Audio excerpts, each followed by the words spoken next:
I'm Denise, mother, wife, and serial entrepreneur with my hands in a bunch of different pots. If it's one thing I learned about business, it's that you don't win without war. There's always going to be struggle, and only the innovative survive. And two, you don't know what you don't know. So leveling up takes a wealth of knowledge. I'm going to show you how to manifest your dreams in multiple areas of your life by speaking to those who already have the blueprint and they're willing to drop those jewels. So join me as we go on this journey to manifesting our highest self and living the life we want.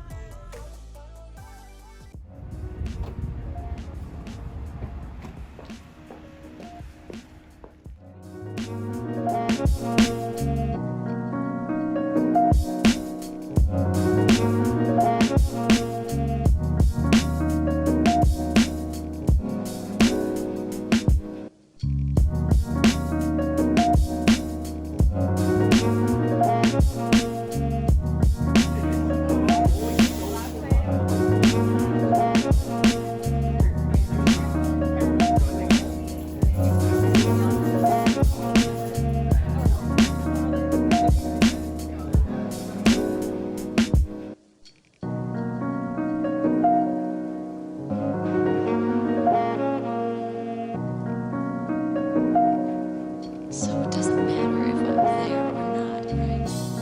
You were just afraid they'd abandon you. So you abandoned them. You distanced yourself from the whole thing.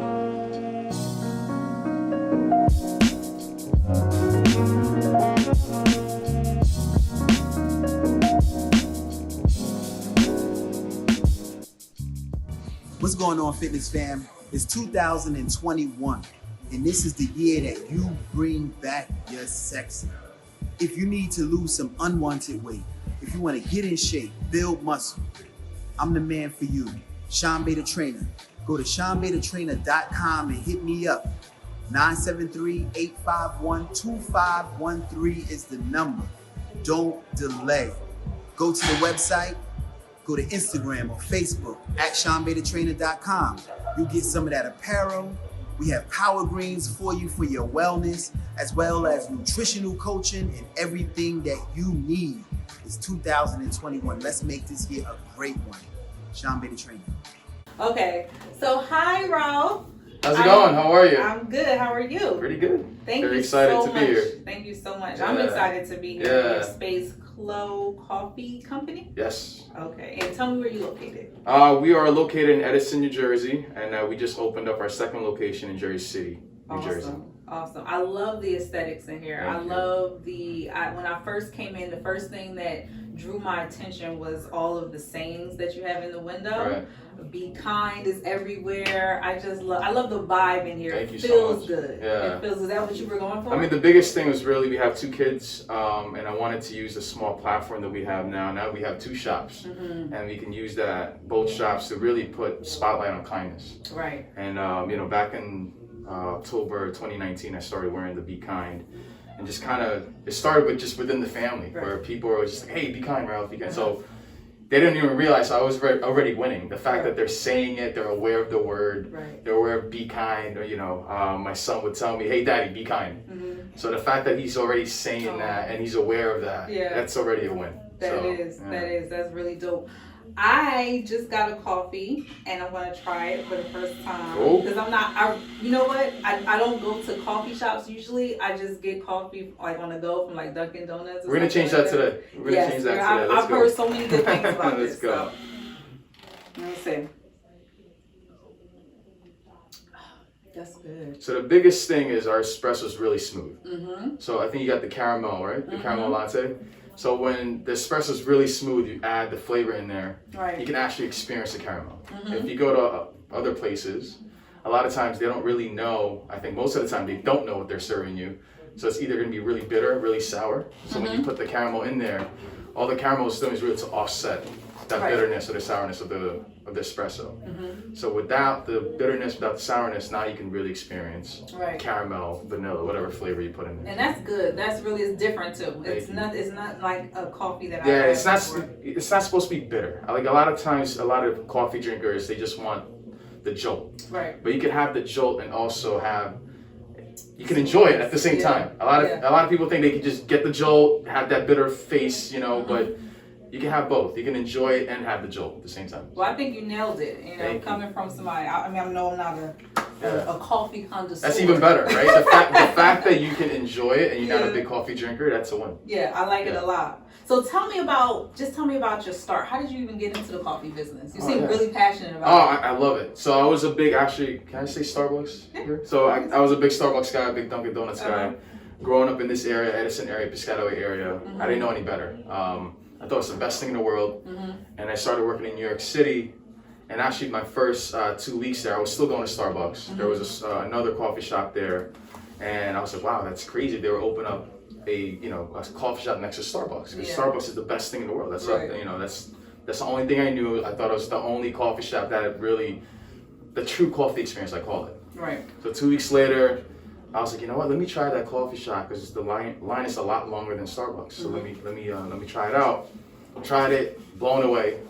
So ever since that moment, I wanted to find that experience here in this area, in this Edison area. Couldn't really find it. So you know what? Let me have this experience at home. So I started really just geeking out on it: cultivation, harvesting, what machine works, the temperature, what grinder works. And at the end of it, I'm big on Gary Vaynerchuk. I don't know if you've heard of him.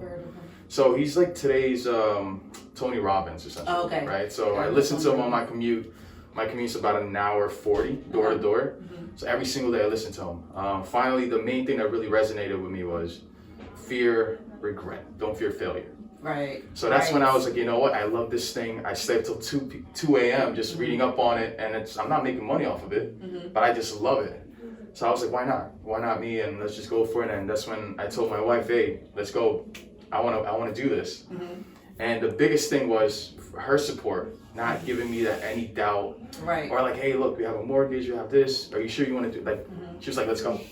Let's do it. So that's the extra push that I needed to say, you know what? Let's go. Yeah. So yeah. Now You know, we're there's two things that I heard that you just said that's major for entrepreneurship. Is one, if it's not already there, create it. So you were looking for something, you couldn't find it, so you turned it into a business. Right. And then two, having a support system, having your wife, someone who is there with you day in and day out, 100%. Knowing what you got, what your life is like and what you need to do, like what you need to accomplish, but still supporting you and saying like, let's do it anyway. Right. A lot of entrepreneurs have those issues when it comes to like starting a business because you need a good support system. Especially if you're 100%. Married, your partner has to be 100%. They have to be 100%. But then even if you do have that partner that might be giving you doubts or whatever the case may be, you just gotta go for it. At the end of the day, just like I said, it's fear, regret. Right. You don't want to be 65. That was my biggest thing too. Yeah. If I didn't want to be 65 and say, man, I should have went for that coffee shop. Yeah. And obviously perfect timing. We opened up in the middle of a pandemic, but what was that like? It's crazy. So back in March, April, May, it's completely empty in here. I was doing things, finding things to do because there's really nothing. So my thing was, you know what? Maybe we were going 10 miles per hour before this, but now maybe we're going 2 miles per hour, but we're still going towards that destination. Right. So I was doing things where I was delivering a cup, 8 cup. Oh wow. 7 miles away, 8 miles away. But you know what? It was like getting the word out. Yeah. Keep getting the word out. Just keep moving forward. Take it day by day. And here we are, May started picking up. June was better than May. July was better than June. So we just keep going. Yeah. It really just staying positive and saying, you know what? It could be worse. You could be shut down. New business. That's gonna hurt. Right. The fact that we kind of just took it and say, you know what? Let's take it day by day. Right. The doors are open. Like I said, it could be worse. Right. It's a blessing still. Exactly. It's still a blessing. Exactly. So you have this location, which is in Edison, and then you also have a second location in Jersey City, right? Yes. Now that location came after March, right? Yes. So you opened up 2 coffee shops in a pandemic. Yeah, yeah. So, awesome. I mean, when we first opened up this one,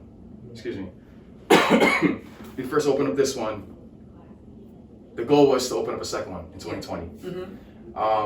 The pandemic hit, that's out the window. Let's just try to survive this thing. Right. And I call it the perfect storm, right? Perfect storm meaning, 1, you have a new business where nobody knows you exist. Right. 2, you have this pandemic. 3, you have the recession. Perfect storm. But like I said, we just kept like take it day by day, and just kept like staying positive and making sure we just get the word out. The biggest thing was, even if you have 3 or 4 customers, that customer hopefully will post the cup, and their 200 friends or even 10 friends will find out, hey, where's that place? Yeah. And boom.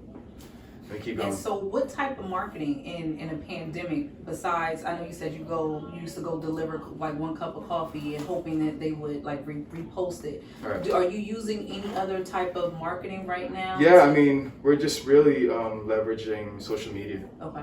I think the biggest thing with digital marketing is that you can really target your viewers. Yeah. The biggest difference between that and a billboard per se. A billboard, you can have 10,000 eyes looking at it, Right.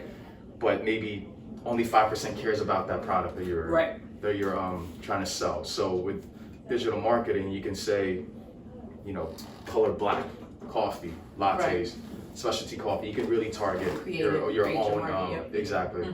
And so I think that's working for us. But there's nothing like word of mouth. Nothing. Like at the end of the day, if you're staying at a hotel, you can ask the concierge, hey, where's the best steakhouse here? But your friend texts you and say, hey, go to this steakhouse. You're gonna listen to your friend. Yeah. You're not gonna listen to that guy. Yeah. So even ad campaigns, you can see through your phone, but there's nothing like, hey, so-and-so posted that cup, I wanna go to that. That's true. So there's nothing, at the end of the day, there's still nothing That's like. true. There's nothing like referrals and marketing. Oh, yeah. You know, and what makes me think about that is I had a salon in West Orange for 5 years, and I didn't have the startup capital to like really get it going the way I wanted to. But I signed up for Yelp, and I had Yelp from the time I started to the time I decided to close. But Yelp like grew my business. Interesting. Okay. It grew because of the referrals, because everybody's going online to see what other people are saying about something before they go. Did you pay for the credit? Not initially. They called me and asked me to get a paid subscription because I was doing so well for free. I was doing so well with their company for free, and I had all these reviews and all these people going to the Yelp page and all these pictures up, and so it was going really great that they reached out to me and said, hey, we see you're doing really good. You could do even better with a paid subscription, and we'll give you a banner, we'll give you this, we'll give you that. But I say all that to say, you're right, the referrals is everything. Word of mouth is everything. So it's so important to have a business that is good on integrity, that, you know, stands by its name, so that when people come and they have that contact with you, it's a lasting impression. And then they'll go and tell their family and friends that, hey, go here, as opposed to like, you know, Dunkin' Donuts or Starbucks. It's really great for you to have stepped out and did something like this, knowing that there's a Dunkin' Donuts at every other corner. But like you said earlier too, right? It's you're scratching your own itch. I think a lot of successful businesses, they just wanted to scratch their own itch. So tell me about the process of coffee, because I'm really not familiar. Are you grind your own beans from scratch, or like how does it work? And I think it comes down to 4 steps, right? Cultivation, which really starts, that's where the quality begins. And then the cultivation, and you have the harvesting, and then you have the roasting, and then you have where we serve it to you. Right. So this is just the 4th step that I mentioned, basically where we're just serving, we're getting it from crack to cup, right? Here's where we grind it on the spot. Like I said, it starts from the cultivation. Right. I can't make your beans better based on what we do here. It has to start from cultivation. It starts from here, and my job is really to preserve that quality. Right. So if your quality of beans is here, there's nothing I can do here to make it better. It's really just from cultivation to really preserving that quality. So here, really, I can really mess it up. So I can have high quality beans, very expensive grinder.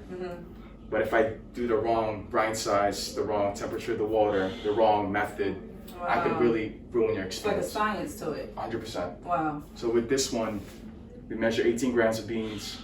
The grind size has to be right. It has to be that sweet spot. Otherwise, you can have let's call it what it is, a Starbucks experience where they don't know what they're serving you. So, yeah. So where do you see yourself in like 5 years? Where does Clo? 5 years. Going to be in 5 years? Realistically, I think we can open up maybe 1 or 2 a year. So in 5 years, let's do the math. Hopefully, we'll have 10 of these things up. Amazing. Just really trying to stay busy. Even in Jersey, or are you thinking outside of Jersey? Hopefully, in 3-4 years, we could do international. Wow. Yeah. So. I love that. That's really dope. So, And then the staffing, do you hire, or like what's the hiring process? Like what has that been like with COVID and the pandemic? We've been really lucky, to be honest. We get I would say 1 or 2 resumes a week, and we don't put anything out. Right. we don't really if you check our Instagram page, I don't really post anything. Hey, we're hiring. We need someone. So we've been blessed that way, where we're just attracting. I think, to me, like attracts like. Like-minded people. Right. Yeah. So we've been really blessed to just have kind people. I think a lot of our during our interview process, I try to explain to them, I can't teach you how to be kind. I can't teach you how to be positive. Your vibes, I can't teach. It's gotta be that way already. But I can teach you how to make a latte art. I can teach you how to make a good cup of coffee. Right. Your energy, your vibe, you cannot teach that. That's right. So we really focus on that as far as hiring the team. And at the end of the day, if you want to be kind, you want to be passionate about coffee and things like that, that's easy. Yeah. That's something that you gotta have inside you. Yeah. And I can't, I can't put that in you. So like again, we've just been really lucky attracting kind, like attracts like, and we've been lucky. Like I said, we've been blessed. That's also a major part of business is the customer service. Yeah. I think that's probably why you guys are so amazing, because you already have this staple: be kind, be kind. And so when people come in, that's what they're expecting, like even the customers, right? So then you have your employees, and as long as they're going in line with your concept and your mission, because what I've found in business sometimes is that people don't love it the way you love it because it's not their vision. Right. So with my salon, I had this whole idea and concept in mind, but the employees didn't always go in line with what I had set out for my vision, but yet they're representing me because they work for me. Right. So I think it's awesome that you've been able to attract the right people, and because I think that's a major part and probably why things are going so well for you, because customer service in a business is everything. Yeah. You can have 100%. A great concept, but if you have a terrible cashier or somebody that's making somebody's coffee, it could 100%. Totally tarnish everything. 100%. I mean, even if you look at our reviews, they highlight the service, not the coffee. Coffee's like, oh, by the way, we also have great coffee. So I think with the whole be kind as well, I think it helps myself, my wife, to kind of, remind us to be kind also, not just be kind if the way we speak to them. And I always tell my staff too that I work for you. You don't work for me, because I need to understand if you're happy here, and if you're pinky. I always say this to my guys too. If your pinky doesn't want to be here, you need to tell me. Your pinky. I need everything, every part of you here, to present. Want. Yeah, exactly. Because if it's not, then we need to talk. Yeah. It may be something I said before or whatever, but I work for you. I love that. And that's really our approach here, is that we work for you. Yeah. And then in return, you're gonna work for the customers. And that's been our approach. I mean, hopefully it's working. Yeah. I mean, that's the major jewel right there. I think a lot of entrepreneurs sometimes they think the other way around. You work for me, you do what I say, this and that. I think your approach is so amazing. Thank you. You've already dropped so many jewels in this just us talking. But what's one thing that you may be able to give as advice based off of your journey so far? Because you weren't in coffee before, right? No, I was so in you finance. made a whole finance. Yeah. So you made a whole total 360 transition. 100%, yeah. I think a lot of it is when you're at a certain age, when you make a certain money, certain salary, it kind of helps you like, hey, you know what? I make enough money. It's okay. I can deal with the BS that comes with the job. But then you hit a certain age, you're like, you know what? I'd rather take a pay cut and not deal with the BS and be happy. Yep. I think the main thing is we got to look for what makes us happy. Forget the money aspect. I think the money aspect will come. Yep. But if you focus on being happy, and that's what I tell my kids now. Like, my daughter's 11 and my son's 7. I tell them, your job right now is to find out what makes you happy. Right. And then from there, don't worry about the money aspect. Yeah. What makes you happy, and then go from there. I mean, our parents back in the day when video games first came out, that's the devil. Don't play the video games. Oh, video games. Yeah, Super Nintendo, right? Yeah. But then here you are, Gamers. gamers making $16 million. Yeah. So it's like, you don't know what's going to make money. Yeah, exactly. Mm-hmm. Nobody knows what's going to make money in the future. So if my daughter wants to do YouTube, go ahead. Yeah. But I'm not going to stop you. I'm going to support you. So that's the biggest thing. It's really, I think to me, number one is happiness. So One thing is happiness. Yeah. Yep. aim for that. And that in turn allows you to be kind, because if you hate what you do, you You're come gonna in quit. and you got an attitude. It's almost like a job, a chore, as opposed Yeah. to just something. I love that you said that, love. because I feel like I haven't worked in 11 months. Wow. We're just hanging out. I met Yeah. you guys, like that, and the genuine connection that you make too. It's Yeah. it's amazing. Oh, and then I think when you're in alignment, when you're doing what you're supposed to be doing, all types of opportunities and doors start to open for you. Yeah, 100%. Yeah. So as opposed to if you're doing something that you're not supposed to be doing and you're forcing it, it always seems like, oh God, why is it so hard for me to get here? Why is it so hard for me to just do this and do that? But when it's natural and you're in alignment with what you're supposed to be doing, all types of the people come, Yeah. the I collaborations think come. biggest part is enjoying the process. Yeah. Because if you want to get there already, you're gonna take shortcuts. You're gonna do things that you don't want to do, and you're gonna sacrifice the integrity of the business or whatever the case, Right. because you want to get there already. Right. If you enjoy the process, it's not work. Right. You're gonna get there, whether it's 2, 3, 4, 5 years from now. You're gonna get there Wow. because you enjoy the process. You enjoy making the drinks. You enjoy this whole thing, the whole ride. Yeah. This is the dream right here. Yeah. Enjoying the ride, enjoying every little bits and pieces until you get there.